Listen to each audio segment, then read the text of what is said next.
Welcome to the PharmaVOICE 100 one-on-one video series with Taryn Groen. Joyce, congratulations on being named a 2020 PharmaVOICE 100.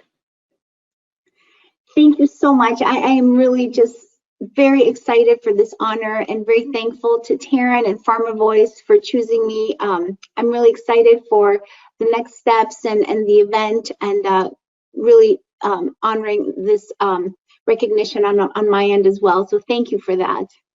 Well, thank you. And thank you for joining us for our one-on-one. Speaking of the event, as you know, we have to be virtual this year. So this is one of the ways that we're showcasing our PharmaVOICE 100s. So let's get started. Joyce, I know you're a strong proponent of mentoring. Talk to me why this is so important to you personally and for the business. Yes, definitely. Mentoring is very important to me personally because I have been fortunate enough to have some very good mentors in my life who have helped me throughout my career. So I have seen the power of a good mentor firsthand.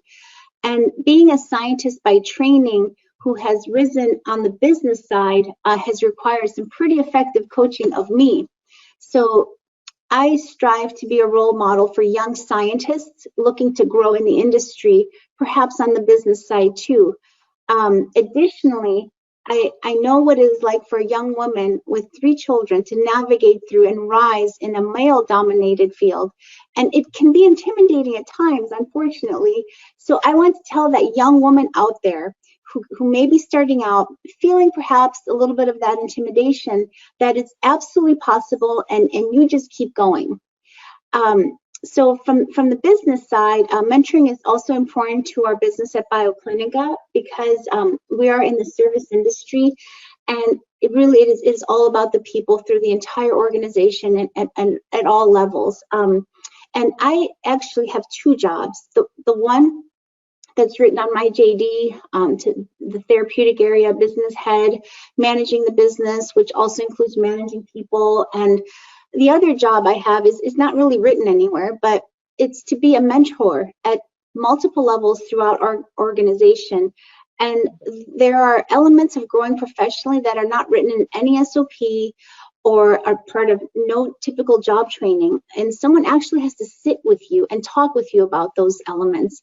And offering advice and guidance based off my own personal learnings and experience that may help someone else grow and flourish is an obligation that I place on myself and take pretty seriously. Thank you so much. And thank you for what you're doing for all those bench scientists out there who just don't know where to go to look for those mentors and look for that support. So that's great insights. Thank you. I also know that you have been involved in clinical trials for the majority of your career. Talk to me about what are some of the biggest trends you're seeing right now. Yes.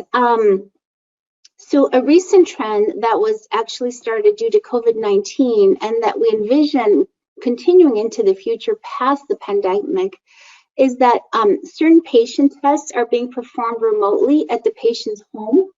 As an example, ECGs, ambulatory blood pressure monitoring, temperature monitoring. These are all things that we can facilitate and allow the patient to perform at the comfort of their own home without having to go anywhere. Additionally, some patients have had to use alternate imaging facilities if the original one that we had prescribed for the trial had to be closed, or they didn't have enough staff due to the pandemic, or it's too far from their home. So we are allowing flexibility into using other imaging facilities that we may not have originally prescribed. And affording this type of flexibility forces us to be creative about how we're going to analyze the data later, but it's very important, and it will create a new future for clinical trials.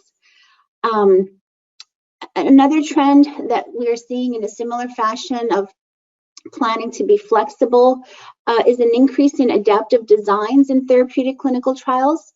The FDA recently released its final guidance on adaptive designs for clinical trials of drugs and biologics in just this past November.